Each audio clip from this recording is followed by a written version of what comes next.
ทางพระพุทธศาสนาหรือวันวิสาขบูชาแล้วเนี่ยถือได้ว่าเป็นวันสากลของโลกนะเพราะเมื่อวันที่15ธันวาคม2542ในที่ประชุมสหประชาชาติสมัยสามัญครั้งที่54ได้มีการประกาศรับรองให้วันวิสาขบูชาเป็นวันสำคัญสากลของโลกเพราะเพื่อการสำนึกในพระมหากรุณาธิคุณขององค์สมเด็จพระผู้มีพระภาคเจ้าเพราะพระองค์ทรงเป็นพระมหาบุรุษผู้ให้ความเมตตาต่อมวลมนุษยชาติจะเห็นได้จากการยกเลิกการแบ่งชนชั้นวรรณะซึ่งเท่าเทียมซึ่งเท่ากับเป็นการเลิกทาสโดยไม่มีการเสียเลือดเสียเนื้อพระองค์ทรงประกาศอิสรภาพให้กับมวลมนุษยชาติโดยพระองค์ไม่ต้องเสียเลือดเสียเนื้อเลยเป็นการประกาศเลิกทาสเลิกชนชั้นวรรณะของคนชมพูทวีปหรือคนอินเดียในสมัยนั้นทำให้นอกจากนี้พระองค์ยังทรงเป็นนักอนุรักษ์นิยมนักอนุรักษ์สัตว์ป่าก็คือทรงสอนไม่ให้ฆ่าสัตว์ให้รู้จักช่วยเหลือเกื้อกูลกันเป็นเหตุผลประการสำคัญที่อีกประการหนึ่งที่พระองค์ทรงเปิดโอกาสให้ทุกศาสนาเนี่ยสามารถเข้ามาศึกษาพุทธศาสนาเพื่อพิสูจน์หาข้อเท็จจริงได้โดยไม่จำเป็นต้องเปลี่ยนมานับถือศาสนาพุทธเลยดังนั้นพระพุทธเจ้าของเราหรือองค์สมเด็จพระผู้มีพระภาคเจ้าพระองค์จึงทรงเป็นพระมหาบุรุษผู้ยิ่งใหญ่ของโลกที่องค์การสหประชาชาติได้ประกาศยกย่องให้เป็นบุคคลสำคัญดังนั้นในวันวิสาขบูชาเนี่ยจึงนับได้ว่าเป็นวันสำคัญทางพระพุทธศาสนาที่มีเหตุการณ์สำคัญเกิดขึ้นที่เรารู้กันอยู่โดยทั่วไปคือ1เป็นวันที่ทรงประสูติทรงตรัสรู้แล้วก็ทรงดับขันธปรินิพพานในวันขึ้น15ค่ำเดือน6ดังนั้นนี่ถือได้ว่าเป็นวันที่ถือกำเนิดของพระมหาบุรุษที่ยิ่งใหญ่อีกพระองค์หนึ่งที่จะต้องจารึกไว้ของโลกใบนี้พระองค์ทรงประสูติในวันขึ้น15ค่ำเดือน6ดังนั้นเนี่ยพระองค์เมื่อประสูติแล้วทรงพระดำเนินได้7 ก้าวทรงเปล่งอภิสวาจาเป็นพระวาจาที่ยิ่งใหญ่ว่าเราเป็นผู้เลิศในโลกเราเป็นผู้ประเสริฐที่สุดในโลกชาตินี้เป็นชาติสุดท้ายพบใหม่จักไม่มีแก่เราและจากนั้นพระองค์ก็ทรงตรัสรู้อีกในวันขึ้น15ค่ำเดือน6ซึ่งในวันนั้นถือได้ว่าพระองค์ทรงค้นพบสัจธรรมความจริงของโลกที่เราเรียกกันว่าอริยสัจสี่ตลอดห่วงเวลาที่ทรงตรัสรู้แล้วพระองค์ใช้ช่วงเวลา40 กว่าพรรษา40 กว่าปีในการประกาศพระศาสนาจารึกตรึกตรองหรือประกาศหลักธรรมคำสั่งสอนให้มวลมนุษยชาติได้ค้นพบความจริงของโลกและพระองค์ก็เสด็จดับร่างวางขันในวันขึ้น15ค่ำเดือน6เมื่อพระชนมายุ80 ปีดังนั้นนี่จึงเป็นเหตุการณ์สำคัญที่เราหมายรวมวันวิสาขบูชาว่าเป็นวันพระพุทธเพราะเป็นวันสำคัญของพระพุทธเจ้าดังนั้นเนี่ยถือได้ว่าวันวิสาขบูชาจึงเป็นวันสำคัญสากลของโลกที่ชาวพุทธทั่วโลกจะได้แสดงออกถึงการรำลึกถึงพระมหากรุณาธิคุณอันยิ่งใหญ่ทั้งพระกรุณาธิคุณพระบริสุทธิคุณพระปัญญาคุณของพระพุทธเจ้าดังนั้นเนี่ยหลักการสำคัญของพุทธศาสนาอย่างหนึ่งคือการสอนไม่เบียดเบียนไม่ผูกเวรผูกกรรมไม่จองเวรจองกรรมคือไม่ฆ่าสัตว์ตัดชีวิตซึ่งถือได้ว่าอยู่ในศีลปาณาติบาตคือการเมื่อไม่ผูกเวรผูกกรรมซึ่งกันสันติสุขมันก็เกิดขึ้นถ้าหากเราไม่คือเราสามารถลดความพยาบาท จองเวรซึ่งกันและกันได้สันติสุขก็เกิดขึ้นจึงเป็นที่มาของเรื่องราวเรื่องหนึ่งในสมัยพุทธกาลซึ่งในสมัยนั้นนี่พระพุทธเจ้าทรงประทับอยู่ณพระเชตวันมหาวิหารก็มีนางผู้หญิงคนหนึ่งชื่อว่าเป็นนางกุมาริกาคนหนึ่งก็ได้อุ้มลูกหนีภัยชีวิตเนี่ยหนีมาเข้ามาในวัดเชตวันไม่รู้จะไปไหนแล้วไม่รู้จะไปพึ่งพาอาศัยใครก็วิ่งเข้าไปในวัดพระเชตวันในขณะที่พระพุทธเจ้าทรงแสดงธรรมอยู่นางเอาลูกน้อยของตัวเองที่หนีภัยเนี่ยมาวางแทบฝ่าพระบาทพระพุทธเจ้าและกราบทูลว่าข้าแต่พระองค์ผู้เจริญขอได้โปรดเป็นที่พึ่งแก่ลูกชายหม่อมฉันเถิดพระพุทธเจ้าข้าพระพุทธเจ้าหยุดพฤติกรรมที่จองเวรของนางกุมาริกาและนางยักษินีคือนางกุมาริกาเนี่ยหนีนางยักษินีด้วยการทรงตรัสว่าเวรย่อมระงับเวรย่อมไม่ระงับด้วยเวรเมื่อพระองค์ทรงตรัสอย่างนั้นก็ทรงเทศนาเล่าย้อนความอดีตทรงยกสาธกอดีตชาติของนางกุมาริกาและนางยักษินีที่ไล่ฆ่ากันให้สาธุชนและทั้งสองได้ฟังณที่แห่งนั้นย้อนความไปในสมัยอดีตกาลระลึกชาติย้อนชาติว่าการจองเวรของนางยักษินีกับนางกุมาริกาเนี่ยไม่ได้เพิ่งจะจองเวรกันเพียงแค่ชาตินี้นะไม่ได้เข็นฆ่ากันเพียงแค่ชาตินี้นะคือฆ่ากันเข็นฆ่ากันเนี่ยมากันไม่รู้กี่ภพกี่ชาติเลยพระองค์ก็ย้อนความไปว่าเมื่อมีครอบครัวหนึ่งเนี่ยมีมานพหนุ่มนี่ปฏิบัติดูแลแม่เป็นอย่างดีแม่ก็เกรงว่าวันหนึ่งเนี่ยคือลูกดูแลแต่ตัวเองจนไม่มีครอบครัวก็ได้พูดคุยกับลูกชายว่าไปมีครอบครัวเถอะไปมีเมียเถอะไปถ้าพูดกันง่ายๆนะไอ้เจ้าลูกชายนี่ก็ยังไม่ได้มีใจฝักใฝ่ที่อยากจะมีครอบครัวอยากจะปฏิบัติดูแลแม่ดูแลพ่อแม่นี้ก็เลยตัดสินใจไปหาภรรยาคู่ครองจนได้อยู่กินกันเป็นฉันสามีแต่ปรากฏว่าภรรยาหรือเมียที่แม่หามาให้เนี่ยไม่สามารถที่จะมีบุตรความปรารถนาของคนเป็นพ่อเป็นแม่ปู่ย่าตายายเนี่ยก็อยากให้มีลูกมีหลานไว้สืบสกุล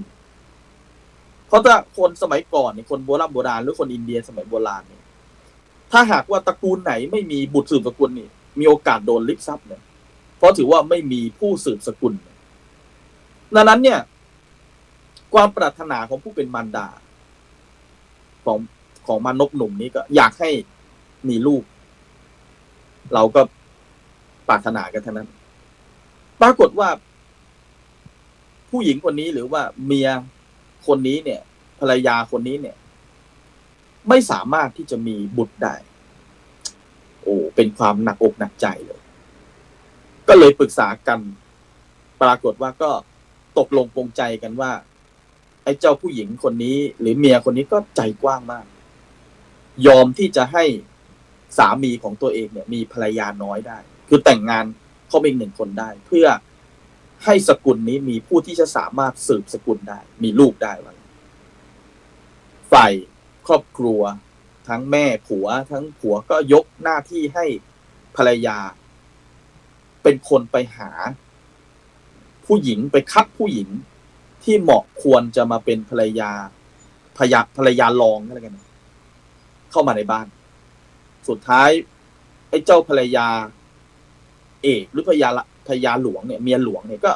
ไปเฟ้นหาผู้หญิงในเมืองรูปร่างสะสวยสมบูรณ์พร้อมไปตรวจแล้วปรากฏว่าก็มีความพร้อม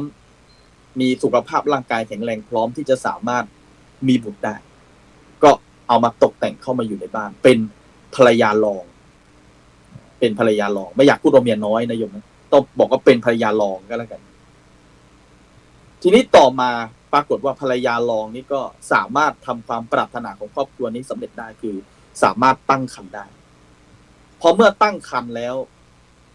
ปรากฏว่าคนในครอบครัวทั้งสามีทั้งแม่ผัวเนี่ยก็เอาอกเอาใจภรรยารอง ด้วยความที่ว่าตั้งครรภ์ปฏิบัติดูแลหาอะไรมาบำรุงครรภ์จนไอ้ภรรยาเอกเนี่ย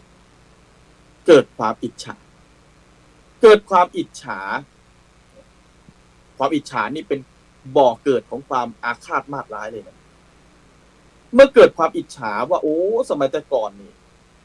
ทุกคนนี่ให้ความสนใจกับเราปรากฏว่าวันนี้หลายคนก็ไปปฏิบัติดูแลไอ้เจ้าภรรยาลองนี่จนไม่ใส่ใจเราเลยว่างั้นนะก็เลยอิจฉาพอรู้ว่าไอ้ภรรยาลองนี่ตั้งครรภ์ก็เกิดการก็กลั่นแกล้งเอายาผสมยาที่จะทำให้แท้งลูกเนี่ยลงไปในอาหารบ้างของกินอะไรต่างๆในบ้านอยู่มาไม่นานก็ทำให้ภรรยารองเนี่ยแท้งถึงหลายครั้งมากแท้งพอมาครั้งหลังไอ้เจ้าสาวใช้ในบ้านเนี่ยซึ่งรับรู้การกระทำของภรรยาเอกมาโดยตลอดเลยเพราะตัวเองก็เป็นคนที่ถูกสั่งให้ไปผสมในอาหารเอายาที่ทำแท้งเนี่ยไปผสมในอาหารเกิดความสงสารในภรรยารองก็เลยบอกความจริงแล้วก็พาภรรยารองเนี่ยหนีไปคลอดที่อื่นเพราะว่าตอนนั้นนี่ภรรยารองก็ตั้งครรภ์หลายครั้งมากเลยอีกครั้งหลังนี่ก็หนีเพื่อที่จะไปคลอดลูกที่อื่นคือไม่ให้ภรรยาเอกนี่รู้ไอ้ภรรยาเอกนี่ก็ด้วยความอิจฉาก็ตามไปรังควานอีกจนทำให้ภรรยารองเนี่ยก็แท้งลูกอีกแท้งลูกแล้วปรากฏว่าลูกตอนนั้นเนี่ยเริ่มเป็นตัวแล้วในท้องจนทำให้เด็กที่อยู่ในท้องเนี่ยแท้งคือตายคาท้องคือมันเน่าข้างในไม่สามารถที่จะคลอดออกมาได้ปรากฏว่าพอมันเน่าข้างในก็ทำให้ภรรยารองนี่ปวดแบบทุกข์ทรมานมากสุดท้ายก็ตายพอก่อนจะสิ้นใจตายเนี่ยภรรยารองก็ใจอาฆาตผูกเวรบอกว่าเราในที่ผ่านมาเนี่ยก็เคารพนับถือท่านเป็นอย่างดีแต่ท่านมาทำกับเราอย่างนี้เราขอผูกเวรผูกกรรมชาติหนึ่งชาติหน้าต่อจากนี้ไปเราจะกินลูกท่านไม่ว่าเราจะเกิดไปแล้วขอให้เราได้กินลูกท่านทุกภพทุกชาติไปเมื่อภรรยาลองตายแล้วก็ไปเกิดเป็นแมวเป็นนางแมวในบ้านทีนี้สามีเนี่ยรู้ความจริงว่าที่ผ่านมาเนี่ยภรรยาเอกเนี่ยคอยกลั่นแกล้งกับภรรยารองเนี่ยมาโดยตลอดเลยโมโหมากทุบจนภรรยาเอกเนี่ยตายเลยภรรยาเอกเนี่ยก็ตายเนี่ยไปเกิดเป็นแม่ไก่ภรรยารองเนี่ยไปเกิดเป็นแม่แมวนะเป็นแมวเป็นนางแมวนะส่วนภรรยาเอกเนี่ยไปเกิดตายแล้วไปเกิดเป็นแม่ไก่ทีนี้ใจที่มันอาฆาตกันเมื่อชาติปางก่อนเนี่ยพอแม่ไก่เนี่ยซึ่งเป็นภรรยาเอกคลอดออกมาหรือฟักหรือไข่ออกมานางแมวเนี่ยก็คอยไปตะคุบกินลูกของแม่ไก่อยู่ตลอดทำอย่างนี้เรื่อยไปจนแม่ไก่เนี่ยก็ผูกใจอาฆาตขอให้เราได้มีโอกาสเกิดแล้วไปกินลูกของเธออีกจะผูกเวรผูกกรรมกันไปจนก็ตายกันไปนะไก่ก็โดนแม่แมวกินกินก็สุดท้ายแล้วก็ไปเกิดแม่แมวเนี่ยก็กลายไปเกิดเป็นแม่ไก่เนี่ยซึ่งเมื่อถูกกินตายไปแล้วก็ไปเกิดเป็นเสือส่วนแมวเนี่ยนางแมวเนี่ยซึ่งเป็นภรรยารองเนี่ยนะก็ไปเกิดเป็นกวางเสือเนี่ยก็ไล่จับกินลูกกวางอยู่หลายครั้งแล้วสุดท้ายก็จับกินกวางตัวนั้นก่อนที่จะสิ้นใจก็ผูกใจอาฆาตกันอีกว่าขอให้ได้มีโอกาสเกิดชาติหนึ่งชาติใดก็ขอให้ได้ไปกินลูกของเธอลูกของนางผูกใจอาฆาตกันสุดท้ายกวางเนี่ยก็คือเมียรองเนี่ยก็ไปเกิดเป็นนางยักษิณี ส่วนเจ้าเสือเนี่ยก็คือเมียเอกเนี่ยก็ไปเกิดเป็นนางกุมาริกาเมื่อนางกุมาริกาคลอดบุตรนางยักษินีก็จะคอยจับลูกของนางกินนางก็ไม่รู้จะทำอย่างไรหนีหัวซุกหัวซุนนางยักษินีก็ตามไปทุกที่ทุกถิ่นต่อให้นางกุมาริกาจะไปซ่อนตัวที่ไหนก็ตามนางยักษินีก็จะตามรังควานไปจนนางกุมาริกาก็วิ่งเข้าไปในวัดเชตวันขณะที่พุทธเจ้าแสดงธรรมนางได้วางลูกน้อยไว้แทบฝ่าพระบาทอ้อนวอนให้พระพุทธองค์เนี่ยทรงเป็นที่พึ่งให้กับลูกของนางพระองค์ก็ทรงตัดพฤติกรรมเพื่อหยุดการจองเวรของนางกุมาริกาและนางยักษินีด้วยดำรัสที่ว่าเวรย่อมไม่ระงับด้วยเวรก็เป็นภาษาบาลีเวเรนะจักสมันติเวรย่อมระงับด้วยการไม่มีเวรเมื่อพระองค์ทรงเทศนาโปรดนางให้นางเนี่ยได้เห็นชอบชั่วดีนางยักษินีก็เลยพระองค์ก็เลยให้รับศีล 5แล้วนางก็ร้องสะอึกสะอื้นกราบทูลพระพุทธเจ้าว่าข้าแต่พระองค์ผู้เจริญหม่อมฉันเนี่ยไม่รู้จะไปทำมาหากินอะไรแล้วเพราะว่ารับศีลไปเสียแล้วไม่สามารถที่จะไปด้วยบุคลิกหรืออุปนิสัยของยักษ์เนี่ยก็ต้องไปกินสิงสาราสัตว์ต่างๆก็ไม่สามารถที่จะมีชีวิตอยู่ได้แล้วว่างั้นเถอะเพราะไม่รู้จะไปกินอะไรได้แล้วเพราะว่ารับศีลแล้วไม่อยากจะผิดศีลไม่รู้จะทำยังไงนางกุมาริกาเนี่ยก็เกิดความเห็นอกเห็นใจก็เลยรับอาสาที่จะเลี้ยงดูนางเลยพานางยักษินีเนี่ยไปอยู่ด้วยนางก็ได้อุปการะอยู่หลายประการคอยปฏิบัติเลี้ยงดูเอาข้าวเอาน้ำดูนางยักษินีเพื่อให้นางจะได้ไม่ต้องไปฆ่าสัตว์มากินคือนางกุมาริกาก็คอยปฏิบัติดูแลนางยักษินีเป็นอย่างดีนางยักษินีนี่นึกถึงอุปการะที่นางทำได้ก็คิดอยากจะตอบแทนในน้ำใจของนางกุมาริกา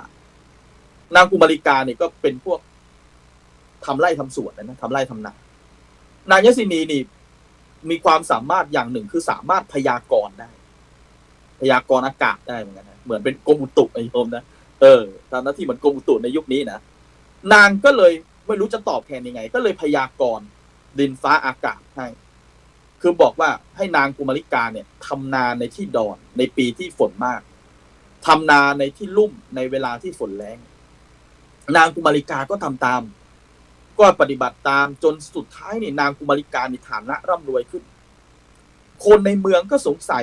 ทำไมนางกุมาริกาเนี่ยมันมีเคล็ดลับอะไรทำไมถึงร่ำรวยเนี่ยผลหมากรากไม้พืชไร่พืชสวนโอ้โหงอกงามไม่ถูกฝนไม่ถูกน้ำท่วมไม่เจอแล้งทำไม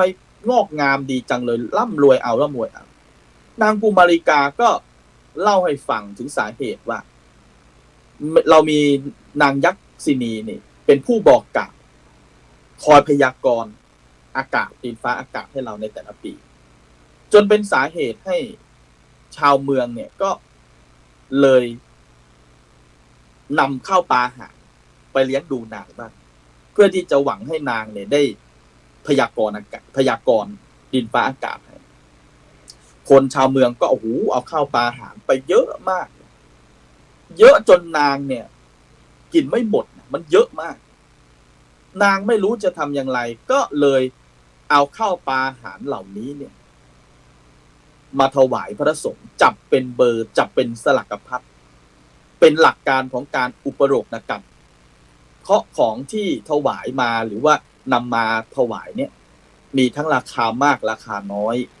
พระสงฆ์รูปใดได้ของราคามากก็ได้มากได้ราคาน้อยก็ได้น้อยคือตามโชคตามโชคกันละกันนะตามการจับหมายเลขตามจับฉลากนั้นกา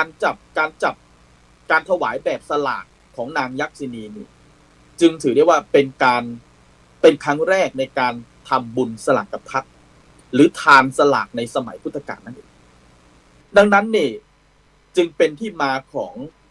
งานบุญสลากพัดซึ่งในยุคปัจจุบันหรือช่วงนี้ ก็เป็นช่วงที่ผลหมากรากไม้เป็นฤดูกาลที่มีผลหมากรากไม้มากมายโดยเฉพาะประเทศไทยเราในช่วงนี้ก็จะเป็นหน้าทุเรียนมะม่วงหลายที่หลายถิ่นก็จะจัดงานบุญสลักพัดผลไม้ญาติโยมมีพืชไร่พืชสวนก็เอามาทำบุญสลักพัดกันซึ่งก็ถือได้ว่าเป็นจุดกำเนิดของงานบุญสลักพัดซึ่งหลายที่โดยเฉพาะทางภาคเหนือก็เป็นงานตาลกุยสลากซึ่งก็ถือว่าเป็นประเพณีท้องถิ่นที่ได้ทำสืบทอดต่อกันมาเราก็จะใช้ห่วงเวลาของช่วงเดือนพฤษภานี้โดยส่วนใหญ่พฤษภามิถุนายนนี้โดยส่วนใหญ่เป็นช่วงที่ผลหมากรากไม้กำลังออกดอกออกผลอย่างงดงามเนี่ยเอามาถวายพระจัดเป็นสลักพัดกันซึ่งถือได้ว่าการทำสลักพัดนี้เนี่ยก็นับว่าเป็นบุญใหญ่เป็นบุญที่เราเรียกว่าเป็นบุญเป็นการถวายแบบไม่เจาะจงเป็นเหมือนสังฆทานซึ่งพระเป็นการอนุเคราะห์เกื้อกูลให้กับญาติโยมเนี่ยซึ่งบางทีบางรูปบางคนบางท่านเนี่ยมีทรัพย์น้อยมีทรัพย์ไม่มากแต่ก็อยากจะทำบุญกับพระสงฆ์หมู่ใหญ่นั้นการทำบุญสลักพัดก็ถือว่ามีอานิสงส์มากตรงที่ว่าเรา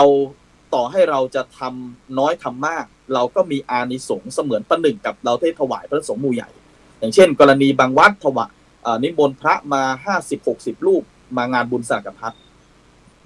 เราจัดสำรับอาหารมาร่วมถวายเสมือนประหนึ่งเราก็ได้ถวายพระสงฆ์ทั้ง50-60 รูปเช่นกันเพราะอะไรเพราะว่าเราไม่รู้พระสงฆ์รูปไหนจะจับได้หมายเลขของเราก็เป็นดั่งกับการทำบุญแบบไม่เจาะจงถือว่ามีอานิสงส์มากมีอานิสงส์มากเป็นสังฆทานเป็นทานชนิดหนึ่งเป็นวัตถุทานชนิดหนึ่งที่มีอานิสงส์มากดังนั้นเนี่ยก็เชื้อเชิญเจริญศรัทธาญาติโยมท่านสาธุชนทั้งหลายว่าในแต่ละวัดก็มีการจัดงานบุญสลักพัดกันเกิดขึ้นนะหลายที่นะมีหลายที่วัดของอาตมาที่วัดกูหาสวรรค์จังหวัดพิษณุโลกก็มีการจัดในวันที่25 พฤษภาคมนะซึ่งหลายที่ก็มีการจัดโยมก็ไปร่วมบุญกันตามวัดใกล้บ้านได้นะถือได้ว่าเป็นโอกาสปีหนึ่งนี่จะจัดได้ประมาณมีหนึ่งก็จะจัด1 ครั้งในช่วงจังหวะที่มีโอกาสแต่ละที่ก็จะมีการจัดไม่เหมือนกันบางที่ก็ใช้ประมาณเนี่ยเดือน5เดือน6อย่างเงี้ยบางที่ก็เดือน10เดือนอะไรต่างๆก็แล้วแต่วาระโอกาสที่แต่ละพื้นที่แต่ละภูมิภาคจะจัดกันดังนั้นก็ประชาสัมพันธ์ให้ญาติโยมได้ร่วมบุญนะเป็นที่มาว่าการทำบุญสลักพัดเป็นต้นกำเนิดจากการที่ไม่ผูกเวรผูกกรรมเป็นการผูกเวรผูกกรรมของนางยักษินีกับนางกุมาริกามีอดีตชาติผ่านพ้นกันมาจองเวรจองกรรมกันซึ่งกันและกันดังนั้นพระองค์ก็เลยตัดเป็นพุทธภาษิตอย่างหนึ่งว่านะหิเวเรนะเวลานิสัมมันตีทะกุทาจนังในการไหนๆเวรในโลกนี้ย่อมระงับด้วยเวรไม่ได้เลยดังนั้นก็เจริญศรัทธาญาติโยมท่านสาธุชนทุกท่านว่าใกล้จะวันวิสาขบูชาแล้วเป็นวันสำคัญทางพระพุทธศาสนานะแล้วก็หลายที่หลายถิ่นก็ใช้โอกาสสำคัญนี้จัดงานบุญสลักพัดโยมก็ไปร่วมบุญด้วยกันแล้วก็ขอประชาสัมพันธ์นิดนึงว่าวัดคูหาสวรรค์มีการจัดประกวดนะมีการจัดประกวดบรรยายธรรมแล้วก็สวดมนต์หมู่ทำนองสรพันยะไปติดตามที่เพจวัดได้พิมพ์ไปใน Facebook ว่าวัดคูหาสวรรค์ไปดูรายละเอียดการจัดแข่งขันซึ่งได้รับพระกรุณาธิคุณจากสมเด็จพระสังฆราชทรงประทานโล่รางวัลให้กับนักเรียนเยาวชนที่เข้าร่วมแข่งขันด้วยดังนั้นโรงเรียนไหนสถานศึกษาไหนที่สนใจก็สามารถสมัครเข้ามาได้รับสมัครกันทั่วประเทศหมายความว่าไม่ว่าอยู่จังหวัดไหนก็มาประกวดได้นะวันที่25 พฤษภาคม 2518สนใจก็ไปติดตามที่เพจวัดได้เอาละญาติโยมท่านสาธุชนทั้งหลายในวันนี้รายการธรรมะรับอรุณอาตมาภาพได้นำสา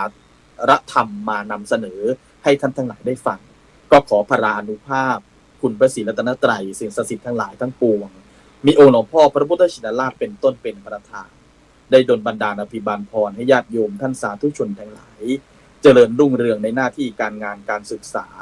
เจริญในพระสัจธรรมคำสั่งคำสอนขององค์สมเด็จพระชินวรสัมมาสัมพุทธเจ้าทุกทิวาราปีการเถิดสลักพัด ให้ทั่วถึงด้วยจิตซึ่งเมตตาไม่เลือกหน้าเขียนชื่อไว้ให้พระจับด้วยศรัทธาเกิดคุณค่าด้วยใจไม่ยึดคนทั้งอุทิศให้ญาติผู้ล่วงลับ